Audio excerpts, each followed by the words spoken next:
तो आज के इस वीडियो में हम आज बात करेंगे विजडम टूथ के बारे में, यानी कि अकल दाढ़ के बारे में।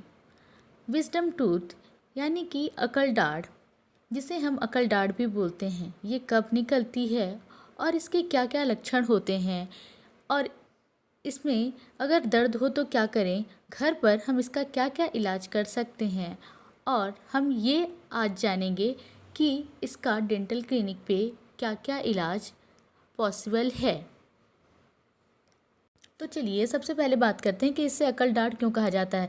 ये जो दांत होते हैं वो 18 से 25 साल की एज के बीच में ही आते हैं, यानी कि 18 साल की एज के बाद ये दांत आते हैं। तो जनरली ये भी कहा जाता है क्योंकि 18 साल के बाद ही इंसान अपने जनरल डिसीजंस खुद ले पाता है, इसलिए ये अकल दाढ़ कहा जाता है। लेकिन इस दांत का कोई रिलेशन अकल से नहीं होता। फिर क्वेश्चन आता है कि अकल दाढ़ के निकलने पे ही इतना दर्द क्यों होता है। तो सबसे पहले तो ये कि ये जो दांत होता है वो सबसे बाद में दांत निकलता है। इससे पहले जितने दांत निकल चुके होते हैं उसकी वजह से हमारी ओरल कैविटी में जगह नहीं होती, जिसकी वजह से ये अकल दाढ़ प्रॉपर नहीं निकल पाती और पेन होता है, या फिर दूसरे दांतों में ये प्रेशर लगाता है और निकल नहीं पाता, और या फिर इस दांत के ऊपर बहुत सारा मांस आ जाता है। ये टीयर आउट करके निकलते हैं जनरली, इसलिए इसमें सबसे ज़्यादा दर्द होता है। ये 5 to 7 डेज़ तक रहता है। इसके अलावा अगर ढंग से ना निकल रहा हो या फिर और दांतों को प्रेशर लगा के निकल रहा हो तो इसका मतलब है कि दांतों की सिचुएशन ही गलत है।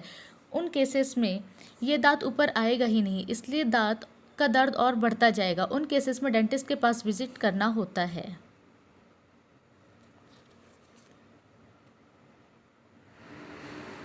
फिर बात करते हैं, क्या ये दांत दिखते हैं?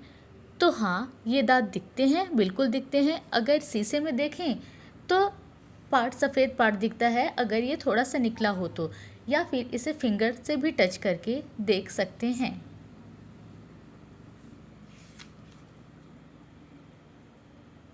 तो अब बात करते हैं लक्षण की, यानी कि इसके क्या क्या सिम्टम्स हैं। तो जिस भी एरिया में ये टीथ आ रहा होगा उस एरिया में स्वेलिंग आएगी, बात करते हुए, खाना खाते हुए पेन फील होगा, आसपास कई बार घाव भी हो जाता है जिससे कि इंजरी हो सकती है, जिससे कि इन्फेक्शन भी हो सकता है। तो आपको इसके लिए धीरे धीरे ब्रश करना है, ब्रश बहुत सॉफ्टली करना है, अच्छे से क्लीनिंग करनी है ताकि वहाँ पे फूड इन्फेक्शन ना हो। और कई बार अल्सर भी होता है जिससे मुंह खोलने में परेशानी होने लगती है।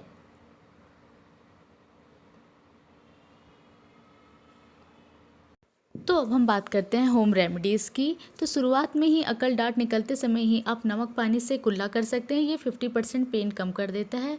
फिर लौंग का तेल का भी इस्तेमाल कर सकते हैं, इसे रुई यानी कॉटन में डीप करके इन्फेक्टेड एरिया में लगा सकते हैं, इससे पेन में रिलीफ मिलता है। लिक्विड डाइट ज़्यादा लें, दांत की सफाई का ज़रूर से ध्यान रखें। अगर पेन फिर भी रहता है तो फिर डेंटल ट्रीटमेंट कराना ज़रूरी होता है। डेंटल ट्रीटमेंट, सर्जिकल एक्सट्रैक्शन, इससे पहले तो बोन कट की जाती है, उसके बाद इसे निकाला जाता है, फिर सुचर कर दिया जाता है। ये बिल्कुल पेन नहीं करता है, इसमें एले देता है और उस एरिया को शून्य कर दिया जाता है। इसका कॉस्ट ये सर्जरी के ऊपर डिपेंड करता है और क्लिनिक और जगह के ऊपर डिपेंड करता है। Thank you for watching and don't forget to subscribe.